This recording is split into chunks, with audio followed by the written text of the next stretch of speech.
नमस्कार, आप देख रहे हैं खबर दोपहर और मैं हूं आपके साथ विभा उपाध्याय। बड़ी खबर इस वक्त भागलपुर से आ रही है, जहां पर डॉल्फिन अभयारण्य क्षेत्र में डॉल्फिन की मौत हुई है। सुल्तानगंज से कहलगांव तक डॉल्फिन अभयारण्य क्षेत्र है, जो संरक्षित क्षेत्र भी है, लेकिन इसी संरक्षित क्षेत्र में डॉल्फिन मृत अवस्था में पाई गई है। नाव का क्षेत्र में धड़ल्ले से परिचालन होता है।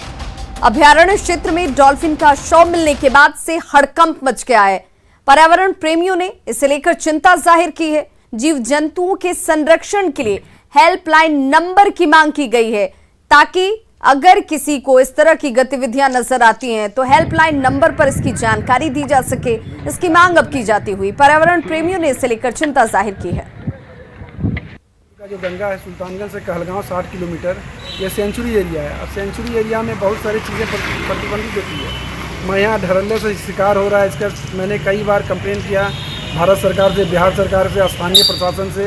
यहाँ बड़े पैमाने पे यहाँ डॉल्फिन हर साल यहाँ डॉल्फिन मरती है, उसकी मौत को छुपा दिया जाता है, जबकि सरकार जो है डॉल्फिनों के मौत पे और डॉल्फिनों के अवेयरनेस के लिए, संरक्षण के लिए बहुत खर्च कर रही है, बहुत जागरूकता फैला रही है, मगर मौत को छुपाना भी एक अपराध है। ये भी जागरूकता के तहत आना चाहिए कि मौत कैसे हुई, लोग इससे भी।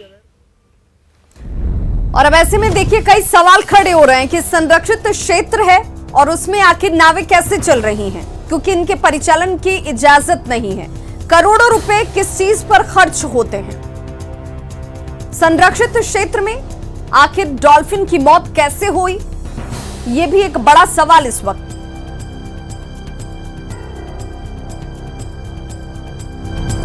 और सहयोगी आशीष रंजन हमारे साथ इस वक्त ज्यादा जानकारी के साथ फोन लाइन पर भागलपुर से जुड़ गए हैं। आशीष, सबसे बड़ा सवाल तो यही कि क्षेत्र संरक्षित, जहां पर डॉल्फिन को सुरक्षा मिलती है, जहां पर इनका संरक्षण किया जाता है, अगर उसी संरक्षित क्षेत्र में डॉल्फिन की मौत हो जाती है, वो मृत अवस्था में मिलती है, तो सवाल के लिए जवाबदेह लोग क्या कर रहे हैं?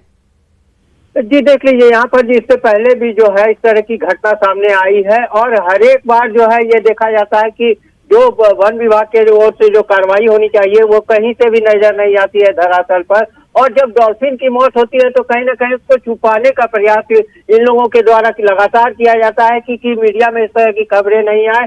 लेकिन जो गंगा में जो यहाँ पर जो रिस्ट्रिक्टेड एरिया जो है उसमें लगातार यहाँ पर मछली मारने का भी के लिए जाल कई जगहों पर बिछाया जाता है।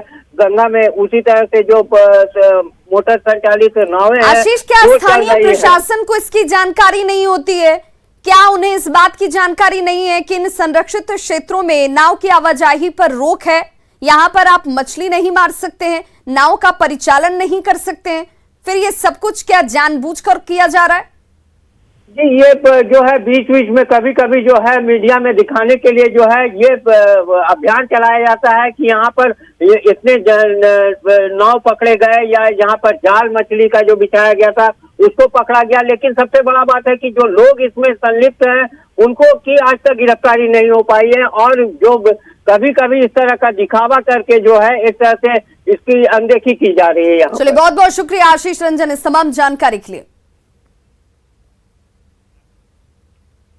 पश्चिमी चंपारण जिले की नदियां अपने अस्तित्व के लिए लड़ रही हैं। ऐतिहासिक महत्व वाली नदियों की सुरक्षा और संरक्षण को लेकर प्रशासन और जनप्रतिनिधियों ने ध्यान नहीं दिया। अतिक्रमणकारियों ने नदियों के एक बड़े हिस्से पर कब्जा कर रखा है, जिससे आम लोगों को प्राकृतिक आपदा के साथ ही प्रदूषण का सामना तक करना पड़ रहा है। देखिए बगहा से मुन्ना राज की यह खास रिपोर्ट।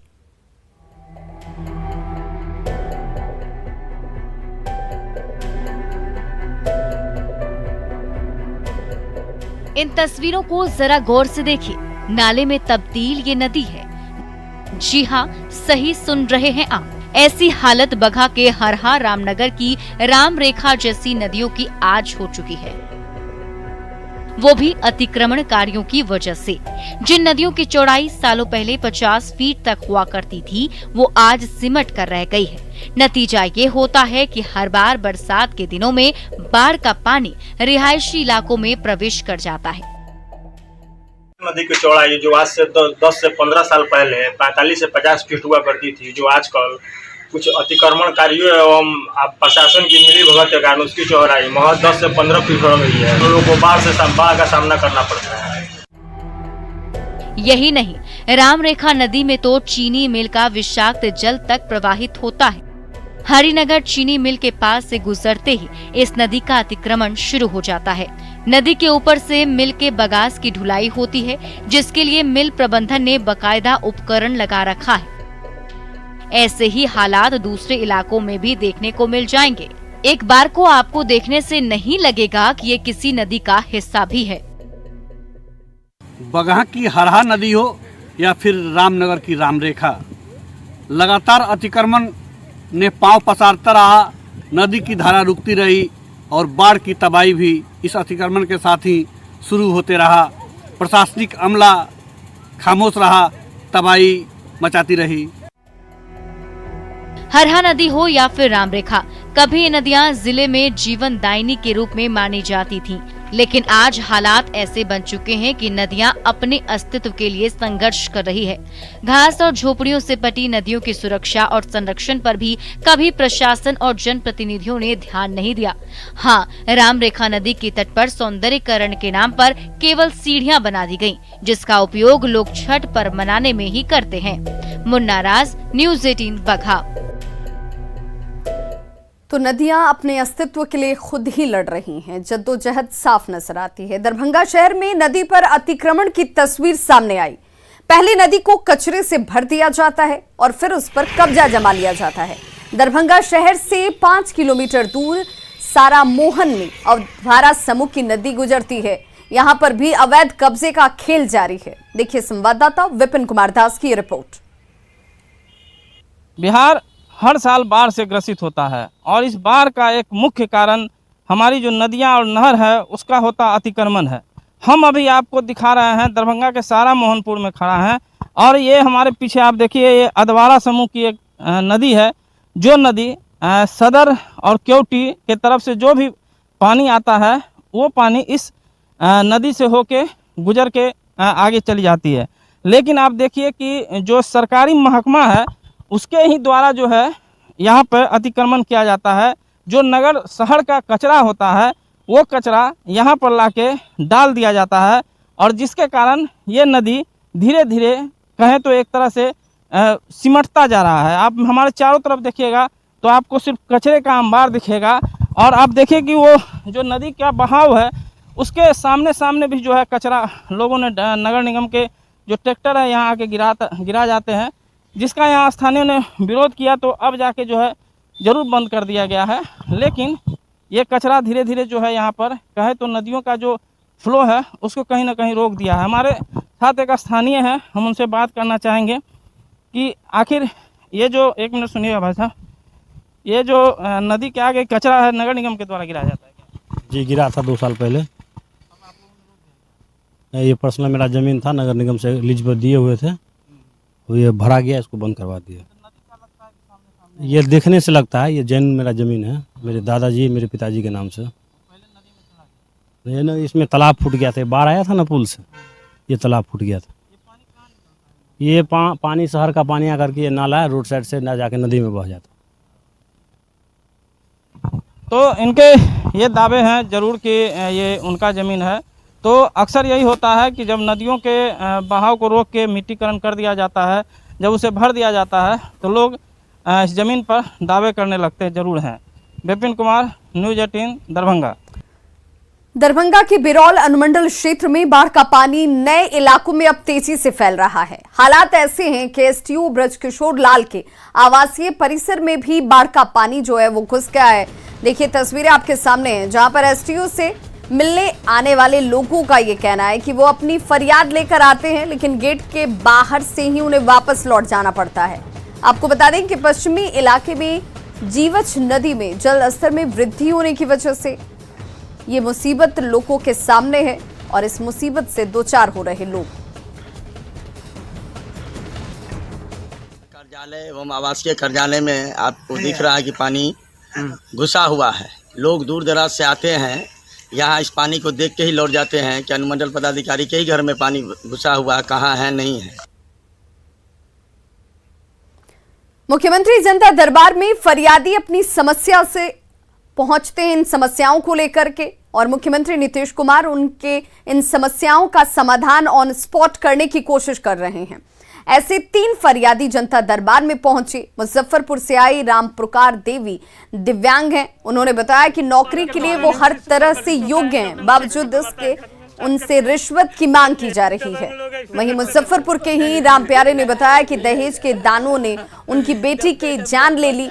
2 साल के लिए वो अपनी पत्नी के साथ इंसाफ के लिए लगातार भटकते नजर आ रहे हैं, लेकिन अब तक कोई सुनवाई नहीं हो रही। वैसा ही कुछ हाल शेखपुरा के अंबारी पंचायत के मुखिया सुभाष की भी है। दबंग उसकी जमीन पर कब्जा जमाना चाहते हैं, उसे जान से मारने की धमकी दी जा रही है, और इसी फरियाद के साथ मुख्यमंत्री के जनता दरबार ये लोग पहुंचे हैं। आंगनबाड़ी बाल विकास परियोजना के लिए हम आंगनबाड़ी सेविका पदों के लिए हम भरे हुए थे, इसलिए 137 जब आया बिहार सरकार का सीट, उसमें 5% विकलांग का सीट है, तो उसमें विकलांग का सीट क्यों नहीं मिला? जो 137 रीना कुमारी CDPO ने बहाली की, तो 5 सीट कहाँ पर गया? एक हम विकलांग पारू प्रखंड भर में हम एक भी अप्लाई किए तो मेरा भी नहीं की।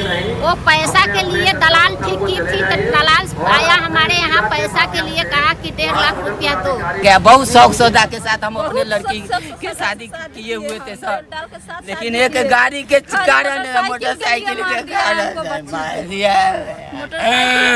बेटी के लिए हम जगह जगह हम गए, हर पदाधिकारी के पास गए, हाजीपुर भी गए, सारा पदाधिकारी से मिले, लेकिन अब 2 बरस हो गया, लेकिन अभी तक कोई सुनवाई नहीं। लगा लेते हैं अंदर से, अब घर में बंद रहते हैं। महंगाई के खिलाफ पटना में आरजेडी कार्यकर्ता सड़कों पर उतरे। नेता प्रतिपक्ष तेजस्वी यादव और तेज प्रताप यादव ने हरी झंडी दिखाकर मार्च को रवाना किया। आरजेडी नेताओं ने सरकार पर वादा खिलाफी का आरोप लगाते हुए महंगाई पर काबू पाने में विफल रहने तक का आरोप लगाया। नेता प्रतिपक्ष ने इस मौके पर कहा कि सरकार ने समाज के हर तबके की कमर तोड़कर रख दी है।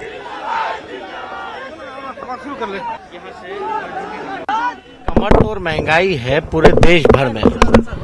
ये लोग वही लोग आए हैं सत्ता में जिन लोगों ने जनता से वादा किया था कि अच्छे दिन लाएंगे, महंगाई जो है वो कम करेंगे, लेकिन आप देखिएगा पेट्रोल, डीजल, गैस, हर एक चीज का जो खाद के सामान जो है वो सारी चीजें जो है महंगी हो चुकी है। जुताई से लेकर के आपका खुदाई से लेकर के आपका रसोई से लेकर के हर एक चीज जो है महंगा हो चुका है। तो इधर आरजेडी के महंगाई के खिलाफ प्रदर्शन पर सरकार के मंत्रियों ने एक सुर में नेता प्रतिपक्ष तेजस्वी यादव पर हमला बोल दिया। निकलेंगे आज महंगाई के खिलाफ हल्ला बोल कर रहे हैं। इतना बार निकल गए, चलो कोई फर्क पड़ेगा क्या? कोई फर्क नहीं। का ध्यान आप ये अच्छी परंपरा है, लोकतंत्र की खूबसूरती है कि कोई भी जनप्रतिनिधि या कोई राजनीतिक दल के नेता अगर राज्य और देश की समस्या का उठाने का काम अगर करते हैं तो निश्चित रूप से सरकार उसका स्वागत करेगी। पक्ष के पास कुछ मुद्दा नहीं है, वो मुद्दा ढूंढते रहते हैं। ये कोई मुद्दा ही नहीं है, मुद्दाहीन है, बेसीन है। उनको हमेशा सत्ता का लालच लगा हुआ है, सत्ता के लालच में अनाप शनाप काम करते रहते हैं। तेजस्वी यादव जी को सबसे पहले तो जब वो नींद से जागते हैं तो कुछ विषयों को लेकर उठते हैं, उनको तो ये बताना चाहिए कि पिछले 6 महीने से थे कहाँ। जब जनता आपदा में घिरी थी, कोरोना कालखंड था, तो उस समय दोनों भाई नदारद थे। जमुई जिले में नल जल योजना में लापरवाही देखने को मिल रही है। इंदपै पंचायत के वार्ड संख्या 1 में 3 साल से नल जल का काम अधूरा पड़ा हुआ है। ठेकेदार की मनमानी की वजह से योजना का हाल बेहाल है। देखिए संवाददाता केसी कुंदन की रिपोर्ट। सरकार के 7 निश्चय योजना नल जल योजना को पूरा कराने के लिए सरकारी तौर पर निर्देश दिए गए हैं और किसी तरह की लापरवाही नहीं करने का निर्देश है। लेकिन जमुई जिले के सदर प्रखंड का इंदपे पंचायत का वार्ड संख्या 1 का जो नल जल योजना की हकीकत है वो सामने है। देख सकते हैं कि जो जल मीनार बने हैं वो अधूरा है और 3 साल से इसका निर्माण कराया जा रहा है, लेकिन अभी तक पूरा नहीं हो सका। अंदाज़ा लगाया जा सकता है कि जब 3 साल से नल जल योजना पूरा नहीं हुआ तो इसका फ़ायदा कितना लोगों को मिलता होगा। सामने है, अगर देखा जाए तो जो पानी का टंकी है, जो योजना में, नल जल योजना में जो टंकी का यूज़ होना था, वो किस तरह से रखा हुआ है। अगर टंकी के नीचे जहाँ पर मोटर लगने की बात होगी तो देख सकते हैं कि यहाँ पर मोटर नहीं लगे हैं और भी कुछ रखे हुए हैं। सबसे हैरानी की बात है कि लाखों रुपए खर्च किए गए और यहाँ पर जो मशीन लगाया गया, जो लाया गया है, उसका भी इस्तेमाल अभी तक नहीं किया गया है। देख सकते हैं कि जो मशीन है इसी तरह से रखे हुए हैं, बिना इंस्टॉल किए हुए। ऐसे में ये लापरवाही है और ग्रामीणों ने कई बार सूचना दिया, लोगों से शिकायत किया विभाग के अधिकारियों को, लेकिन संवेदक की मनमानी और विभाग की लापरवाही का नतीजा है कि 3 साल के बाद भी योजना पूरा नहीं हुआ। अच्छा, ये एक बात बताइए, कितना नुकसान हो रहा है और हकीकत क्या है इस योजना की? देखिए, ये योजना जो है 7 निश्चय के द्वारा जो नल जल योजना जो कराया जा रहा है, आज 3 साल पूरे बीत गया है। कई बार हम लोग जो है एग्जीक्यूटिव साहब से भी बात किए और जो इसका संवेदक है उनसे भी बात किए। संवेदक का साफ कहना है कि मेरा मर्जी जब होगा मैं कर सकता हूं। हम लोग पानी दूसरे घर से ला रहे हैं, मतलब दूसरे तीसरे से, जिसका चापाकल है उसके घर से हम लोग। मोटर भी नहीं लगा? मोटर भी नहीं लगा है। 3 साल सब सामान इसी तरह से रखा हुआ है, ऐसे फेंका हुआ है जैसे तैसे फेंका हुआ है। केसी कुंदन, न्यूज़ 18 जमुई। भारतीय क्रिकेट टीम ने शानदार प्रदर्शन करते हुए श्रीलंका की क्रिकेट टीम को पटखनी दे दी। इस मैच में झारखंड के ईशान किशन ने जबरदस्त प्रदर्शन किया और टीम की जीत में अहम भूमिका अदा की, जिसे लेकर रांची के युवा क्रिकेटर बेहद उत्साहित नजर आए। फ्यूचर इंडिया का बेशक बहुत अच्छे प्लेयर है, आने वाले टाइम में इंडिया को लीड करेंगे आगे से। तो अभी से जैसे मौका मिल रहा है तो अच्छे से मौके को बुनाएंगे और आगे भी टीम इंडिया के लिए अच्छा प्रदर्शन करेंगे। आने वाले समय में वो एक अच्छा बैट्समैन रहे हैं और अभी युवा हैं और मौका मिला वो करके दिखाएं और आगे मौका मिलते रहेंगे। वो अब आगे इंडिया का भविष्य भी है और आगे अच्छे करेंगे भी। ईशान किशन बहुत अच्छे प्लेयर रहते थे, पहले भी खेलते थे अच्छे और अभी भी खेल ही रहे, तो उनको मौका, मतलब वो कैप्टन आगे जाके बन भी सकते हैं और अच्छा खेलते ही है। भैया को बहुत सारी बधाइयाँ हमारे तरफ से, अच्छा प्रदर्शन करेंगे आने वाले समय में। वो कल का मैच भी हम लोग देख के बहुत इंजॉय किए, उनकी बैटिंग खासकर जिस तरह से वो बेखौफ होकर खेल रहे थे, उनको किस तरह का नर्वसनेस नहीं था, क्योंकि आईपीएल में भी उन्होंने अच्छा प्रदर्शन किया हुआ है और यहाँ पे भी अच्छा खेल रहे हैं और आने वाले मैच में भी हमें उन पर पूरा भरोसा है कि अच्छा खेलेंगे और उनको हमारी तरफ से बहुत बधाइयाँ। झारखंड के गोड्डा में कोरोना का आंकड़ा 0 जरूर है, लेकिन बाजारों की भीड़ कोरोना को आमंत्रित कर रही है। लोगों की लापरवाही और साप्ताहिक बंदी के बाद आज भीड़ बाजारों में उमड़ पड़ी। वहीं बड़ा सवाल ये कि कोरोना पर आरटी-पीसीआर जांच रिपोर्ट 5 दिन के बाद मिल रही है, तो इस बीच में पॉजिटिव मरीज संक्रमण भी फैला सकते हैं। अधिक जानकारी दे रहे हैं गोड्डा संवाददाता गौरव झा। साप्ताहिक बंदी के बाद आज दूसरा दिन सोमवार, जहां बाजारें खुल चुकी है और बाजारें खुलने के बाद जो बाज़ारों की स्थिति है, बाज़ारों में जो भीड़ है, वो तस्वीरें हम आपको दिखा रहे हैं। हालांकि आज से 3 दिन पहले की अगर हम बात करें तो गोड्डा में कोरोना का आंकड़ा 0 हो चुका था, लेकिन एक बार फिर से 2 दिन पहले की बात करें तो कोरोना के 1 केसेस गोड्डा में मिले थे और कल फिर से जो आंकड़ा आया है उसमें ये दर्शाया जा रहा है कि कोरोना के आंकड़े फिर से ख़त्म हो गए हैं। लेकिन एक बड़ा सवाल ये पैदा होता है कि कोरोना के आंकड़े हम कैसे माने कि ख़त्म हो गए हैं। हम आपको बता दें कि गोड्डा में आरटी-पीसीआर टेस्ट नहीं होता है और आरटी-पीसीआर टेस्ट के लिए जो रिपोर्ट्स बाहर भेजी जाती हैं उसका जो रिपोर्ट नेगेटिव या पॉजिटिव है वो 8 दिनों के बाद आता है। तो अगर कोई मरीज़ 8 दिनों के बाद उसे पता चलेगा कि वो पॉजिटिव है, तो क्या 8 दिनों तक उसने कोरोना को बाज़ारों में नहीं फैलाया है, इस भीड़ के बीच नहीं फैलाया है, लोगों के बीच नहीं फैलाया है?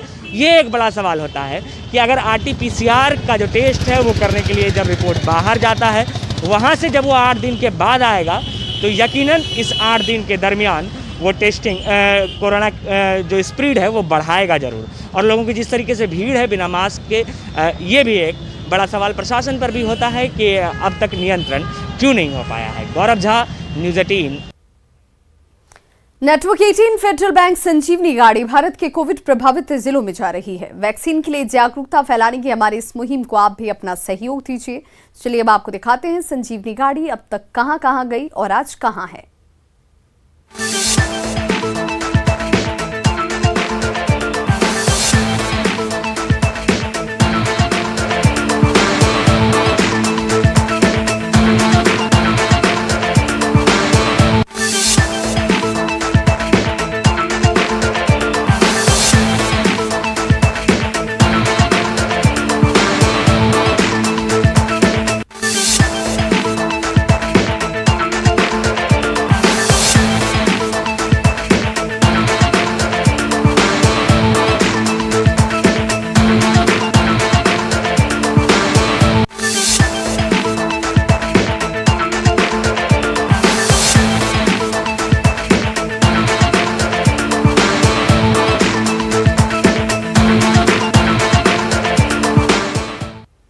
जिसका डर था वही हुआ। दुनिया के कई देशों में कोरोना महामारी की तीसरी लहर शुरू हो चुकी है।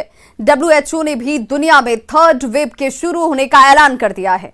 भारत में भी इसका खतरा बढ़ता दिखाई दे रहा है और ऐसे में जरूरी है कि लोगों को कोरोना प्रोटोकॉल के पालन के साथ साथ वैक्सीनेशन के लिए भी जागरूक किया जाए।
सरकार को हम लोग धन्यवाद देते हैं जो वैक्सीन ही में अभी जनता को जो दिला रहे हैं वो अच्छा है।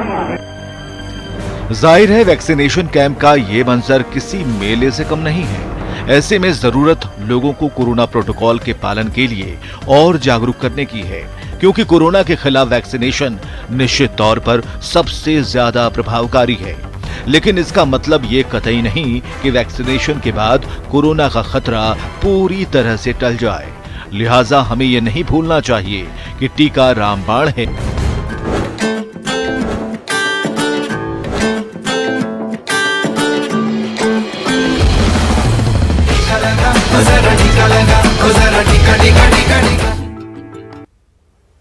तो कोरोना से लड़ाई में मास्क सबसे बड़ा हथियार है। मास्क रूपी कवच से ही कोरोना वायरस को फैलने से रोका जा सकता है और इसलिए आप सभी दर्शकों से अपील है कि मास्क पहने, खुद भी सुरक्षित रहें और दूसरों को भी सुरक्षित रखिए, क्योंकि जीवन है अनमोल। मास्क का करें प्रयोग।